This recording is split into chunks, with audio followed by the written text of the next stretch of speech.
All right. Good morning, team. Justin Dunaway here with the Institute of Clinical Excellence. Today I want to talk about knee OA and extensor weakness. Before we get rolling, just want to remind everybody that my first course back on the circuit will be March 12th, total spine thrust manipulation in my hometown of Portland, Oregon. So if you're in the area, I would love for you to come out. Would love to see you. Also, if you're interested in persistent pain, the 20th, which is crazy to say, the 20th cohort of my online 8-week online persistent pain comprehensive management course begins March 21st. So if you're looking to dial up your total spine thrust, that's March 12th. If you're looking to dial up persistent pain, March 21st. If you're looking to dive into anything ICE related at all, it's crazy and it's an awesome problem to have, but our courses for 2022 are selling out quick. So if you're thinking about getting into a ICE course this year, head over to ptis.com, look at the schedule and sign up quick because those courses are closing out fast. All right, let's dive into today's topic: knee extensor strength and knee extensor weakness and knee OA. And what got me thinking about this is a study that came out real recently, massive systematic review, meta-analysis, end of 2021 from Britt Ellen Oistad, called Knee Extensor Muscle Weakness is a Risk Factor for the Development of Knee OA.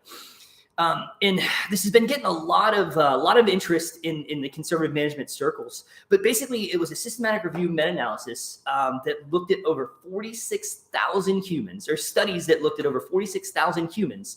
And basically, they took people that didn't have any knee pain or OA on x-rays, measured their knee muscle strength, knee extensor strength, tracked them a minimum of 2 years, but some studies chased them out for a very long time, and then just checked in, looked at their pain, looked at their OA, and found that those that developed knee OA on x-ray and those that had knee pain with their OA had significantly weaker knee extensor strength than age-matched peers. And weakness in your knee extensors increased your risk of developing OA by about 30%. So then the paper goes in to talk about how knee extensor strength and knee musculature can attenuate the load and the forces through your knee, and that's what is protective against knee OA. So they think about knee OA as purely a mechanical and load issue. And they even go on to say in the conclusion, and this is a direct quote here, that optimizing knee extensor muscle strength may help to prevent knee OA. So then we think about, the advice from this study is, okay, cool. Well, if we want to prevent knee OA, which is a massive problem in the country, a ton of humans end up with total knee replacements. There's lots of money spent on knee OA pain and scopes and injections. There's a ton of disability due to knee OA and knee OA pain. So what this study is telling us is let's get everybody on this progression of let's do some quad sets to short arc quads to long arc quads. Let's get them in the knee extensor machine and we can blast these isolated knee extensors, and we should be able to eliminate knee OA in the populace. I got lots of questions about that train of thought here. My first question is, would it? Would getting humans' knee extensors stronger prevent or eliminate the risk of knee OA? Or if they currently have knee OA, if they currently have symptomatic knee pain in OA on a radiograph, would isolated extensor strengthening change that? Kind of a chicken or an egg thing, right? Did the painful knee create? So we know that pain is inhibitory to muscle, right? So is it that the patient woke up one day and their quad decided, hey, I'm done. I'm going on vacation. Time to be weak. And then because of that weakness, now we started to develop knee OA? Or was it the opposite? Did we start to develop some knee pain over time? And then that pain was inhibitory to the muscles around the knee. And over time, that knee got weak, either from pain inhibition or from disuse due to the fact that knee hurt. But then if that's the case, if the weakness was secondary to the knee OA, then what caused that OA? How did that get there in the first place? Why did the knee become painful? I think this is a fascinating study. I think it's really interesting to look at this stuff, but I don't think that we're at a stage, at least the way this study was done, to pull causality out of it. I think it's the right idea, but I think it's the wrong concept. Is it that the weakness causes symptomatic knee OA? Is it that the quads got weak and the forces weren't attenuated well, and then that abnormal force and load through the knee, the load in the knee created the knee OA and the pain? Or is it something else? They didn't do this in the study, but I bet if they did, we'd see some interesting stuff. So they looked at knee extensor strength and then compared it to age-matched controls and found that it was weak. What about horizontal push-pull strength? How was their chest? How was their upper back? What did their shoulders look like? My assumption, my hypothesis here is that in these patients that had symptomatic knee OA, that had knee extensor weakness, I bet we looked at strength measures of the upper extremity, of the back, maybe of the deadlift, overhead press, that kind of stuff, and compared that to age-matched controls. We would see some weakness there as well. Which brings the next interesting question. Well, Justin, that's a weird theory. Why would chest and upper back weakness cause pain and OA in the knee? And I think we got to zoom out and look at this a little bit more holistically. There's a really, it's a nice short commentary if you've got time to read it from Yusuf. It's a few years old now. I want to say it was like 2012, but it's called Metabolic Factors in Osteoarthritis. Obese people do not walk on their hands. And it's a short commentary from a rheumatologist on a couple different lines of research looking at some of the causes of osteoarthritis. And basically what we see when we study obese people is that absolutely they have increased OA in their hips, in their knees, in their ankles, and their feet, which would make sense from our biomechanical perspective. We've got abnormal loads through load-bearing joints, and their arthritis is increased compared to age-matched non-obese controls. But when we look at non-weight-bearing extremities, joints, if we look at shoulders, if we look at elbows, if we look at wrists, if we look at hands, we also see increased OA compared to non-obese to age-matched controls. So it's cheeky, but what he's saying is that if this was a mechanical issue, unless obese people walk on their hands, there's something else going on here. So the research basically looks at inflammatory biomarkers, and what we know is that adipose tissue excretes inflammatory chemicals, right, systemically. So this metabolic dysfunction, when this low level of systemic inflammation chews up your tissues over time. It's why we see knee OA and hip OA and wrist OA and hand OA in people that have metabolic dysfunction. So when we think about that, when we take that into context, and I'm not saying that OA is a function of obesity. What I'm saying is that OA isn't necessarily a function of isolated muscle weakness. But we see isolated muscle weakness. What I'm saying is that OA, the weakness associated with OA is due to a lifestyle that is conducive to developing weakness. And that lifestyle that's conducive to developing weakness is probably also conducive to low levels of systemic inflammation. Not using your muscles, not being active makes them weak. We know that exercise, strength training, really any exercise is anti-inflammatory. We know that sedentary lifestyles that aren't exercise heavy are pro-inflammatory.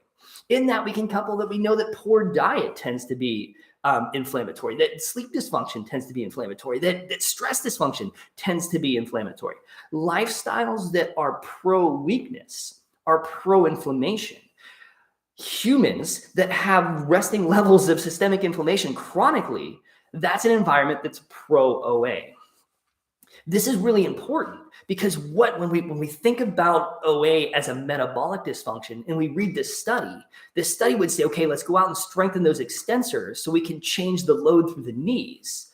But when we think about OA as a metabolic dysfunction, what this study tells me is, okay, cool. We know, let's get these humans more active and decrease their resting level of systemic inflammation. Let's change the lifestyle that's conducive to weakness. The weakness didn't cause the OA. The lifestyle that caused the weakness is also behind the OA. We have to step back and take a look at this further. The reason I'm hammering this point so hard is because it's really easy to get on the wrong path here. We saw it in back pain and neck pain. We found that humans that have back pain have a weak TRA, or it fires late, their transverse abdominis. So we went down 35 years of strengthening the transverse abdominis and didn't get anywhere. We didn't change back pain. We didn't change incidence of back pain. We didn't lower risk of back pain by turning on that transverse abdominis. This is the same game.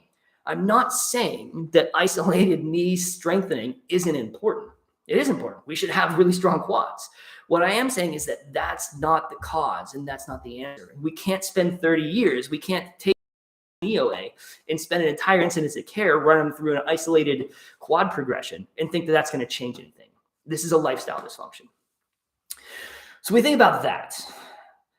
I want to take this one step further, right? Because it's, again, when we look at the grand scheme of things, I think that this answer already exists in the literature.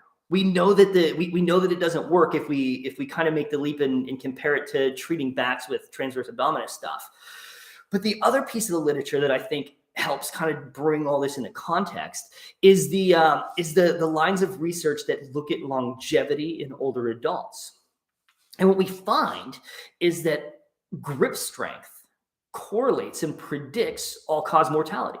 The stronger your grip, the longer you live.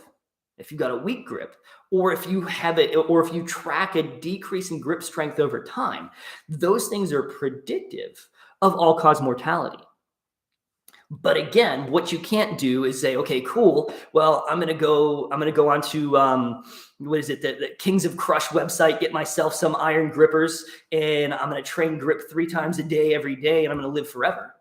That's not what it's about at all. The reason why we see decrease in grip strength as it relates to mortality in the older adult is because we experience the world through our hands.